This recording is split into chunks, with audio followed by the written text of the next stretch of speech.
Hello student, welcome to my channel SST learning hub. Europe में राष्ट्रवाद का उदय। हम लोग ने पिछले क्लास में इस चैप्टर का एक इंट्रो क्लास लिया था और यहाँ पे हम लोगों ने ये समझा था कि राष्ट्रवाद क्या है, फ्रांसीसी क्रांति का प्रभाव क्या था, नेपोलियन का योगदान क्या रहा, जर्मनी और इटली का एकीकरण, सांस्कृतिक राष्ट्रवाद, ये सब टॉपिक को हम लोग ने एक्सप्लेन किया। आज हम इस चैप्टर को एक स्टोरी के माध्यम से समझेंगे। सो स्टार्ट करते हैं। आज हम हिस्ट्री नहीं, एक कहानी सुनेंगे। ये कहानी है यूरोप की।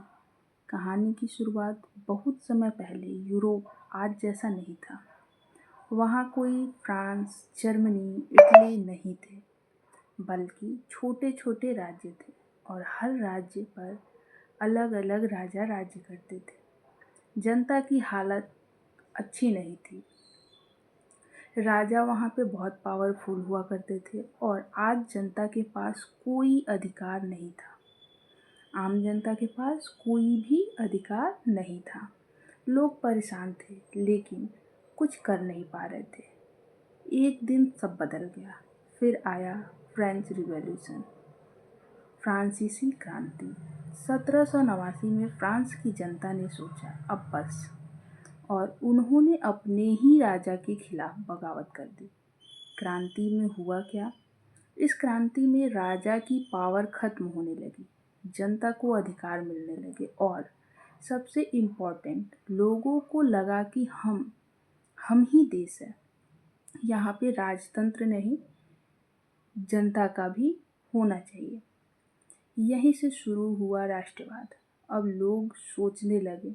यहाँ पे एक विचार आया था, यहाँ पे एक कॉन्सेप्ट आता है कि राष्ट्र बनाना है तो जनता के पास अधिकार होना चाहिए अपनी सरकार चुनने की, अपना एक संविधान होना चाहिए। ये सब बेसिक जो आज़ादी है ये जनता के पास होनी चाहिए। अब लोग सोचने लगे हम सब एक है, हमारा एक देश होना चाहिए। इसी सोच को कहते हैं राष्ट्रवाद। यहीं से राष्ट्रवाद पनपता है। एक नया किरदार आता है। फिर कहानी में एंट्री होती है नेपोलियन बोनापार्ट की। ये एक बहुत पावरफुल लीडर थे। नेपोलियन ने किया क्या? नेपोलियन ने पूरे यूरोप में नए कानून लागू किए। इन्होंने इक्वलिटी का आइडिया दिया, समानता का आइडिया दिया और नेशनलिज्म को फैलाया। अब असर दिखने लगा था। धीरे धीरे यूरोप के लोग समझने लगे कि उन्हें भी एक देश बनाना चाहिए और यहीं से शुरू हुई नए देशों की कहानी। यूरोप के दो बड़े देशों की, जैसे जर्मनी और इटली। कहानी की शुरुआत फ्रेंच रिवॉल्यूशन के बाद यूरोप में एक बात तो साफ हो गई थी। लोग अब एक एक देश बनाना चाहते थे, लेकिन दो बड़े इलाके अभी भी बटे हुए थे, जर्मनी और इटली। जर्मनी की कहानी सुनते हैं हम। जर्मनी पहले एक देश नहीं था। वहाँ बहुत सारे छोटे छोटे स्टेट थे। लोग सोचते थे हम एक जर्मनी क्यों नहीं बना सकते। एक बड़ा नेता आता है, फिर वो ऑटो वॉन बिस्मार्क। इन्होंने जर्मनी को एक नया दिशा दिया। इन्होंने किया क्या कि जर्मनी को एक करना है और वो ताकत से होगा। वॉर की स्ट्रेटजी लाई इन्होंने। अब बिस्मार्क ने 3 बड़े युद्ध करवाए और धीरे धीरे सभी छोटे राज्य एक हो गए और बन गया एक नया देश, जर्मनी। इटली की बात करें तो इटली भी पहले बटी हुई थी छोटे छोटे राज्यों में। एक क्रांतिकारी आता है,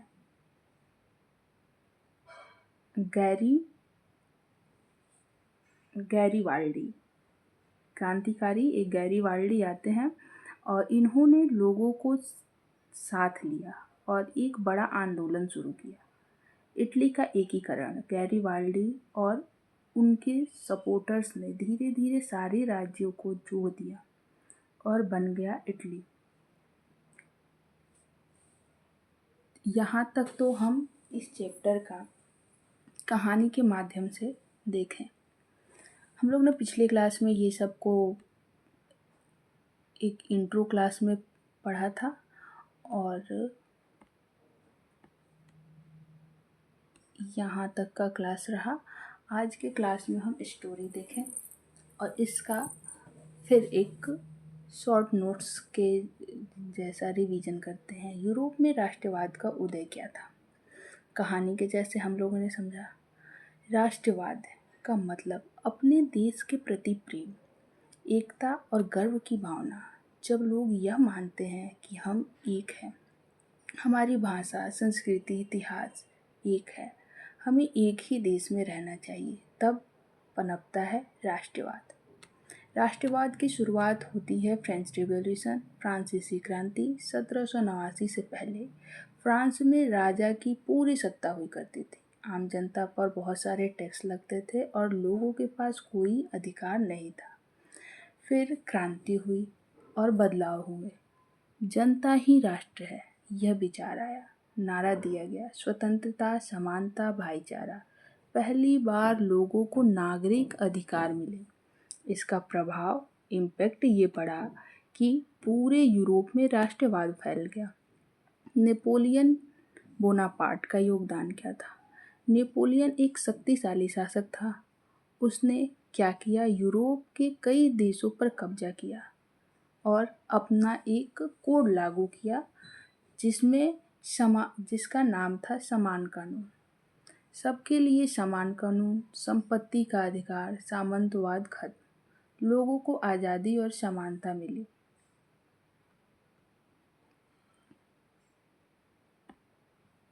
लेकिन इसमें समस्या भी आई। नेपोलियन तानाशाह बन गया, दूसरे देशों पर ये शोषण करने लगे, इसलिए लोगों ने इनका विरोध करना शुरू किया और इनके खिलाफ गए।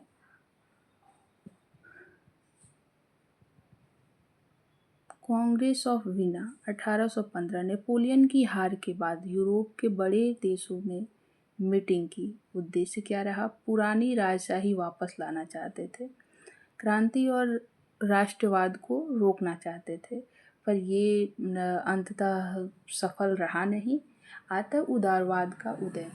उदारवाद, लिबरलिज्म, इसका मतलब स्वतंत्रता, समानता और अधिकार।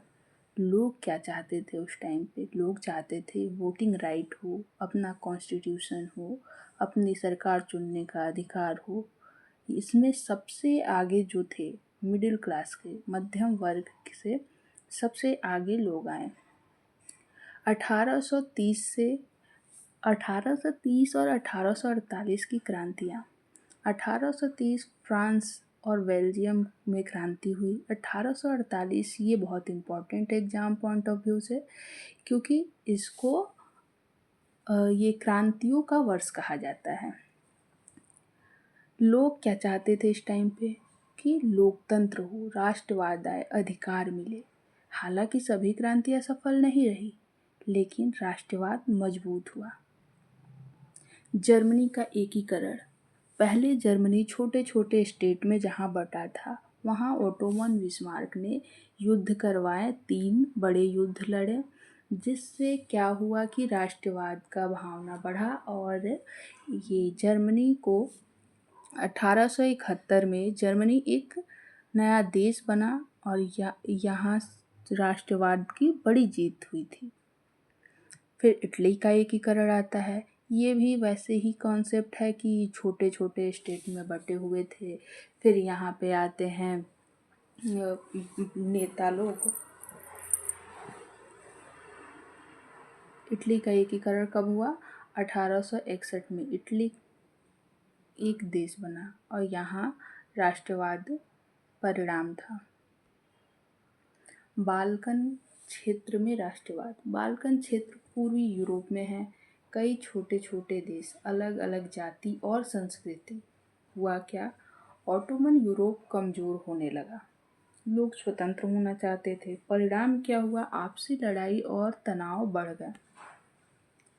राष्ट्रवाद का परिणाम अच्छे भी रहे और बुरे भी। अच्छे परिणाम ये रहे, नए देशों का निर्माण, जर्मनी और इटली। लोगों को अधिकार मिले, लोकतंत्र बढ़ा। बुरे परिणाम क्या हुए? देशों के बीच टकराव बढ़ा, बाल्कन में युद्ध जैसी स्थिति बन गई। अंत में यही कारण वर्ल्ड वॉर 1 का कारण बन गया। और फाइनल कंक्लूजन पे हम लोग जाते हैं कि राष्ट्रवाद ने यूरोप को पूरी तरह बदल दिया। लोगों को एकता और पहचान मिली, लेकिन इसमें संघर्ष और युद्ध भी हुए।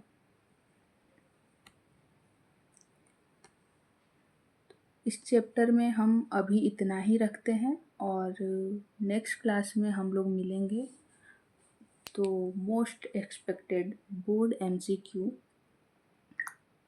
करेंगे। तो स्टूडेंट, इस कहानी जो हम लोगों ने इस चैप्टर में कहानी जैसे सुने, तो इस कहानी से क्या सीखते हैं? पहले यूरोप बटा हुआ था, लोग एकता चाहते थे। बिस्मार्क ने जर्मनी बनाया, गैरिबाल्डी ने इटली बनाया। ये ऐसे ही इस चैप्टर को हम लोग कंप्लीट करते हैं और नेक्स्ट क्लास में हम लोग बोर्ड एक्सपेक्टेड MCQ और फिर बहुत सारे इसमें क्वेश्चन भी आ जाएंगे और आंसर प्रैक्टिस कैसे करना है वो एग्ज़ाम आंसर फॉर्मेट भी हम बताएंगे कि कैसे लिखना है। सो बने रहिए इस वीडियो के साथ।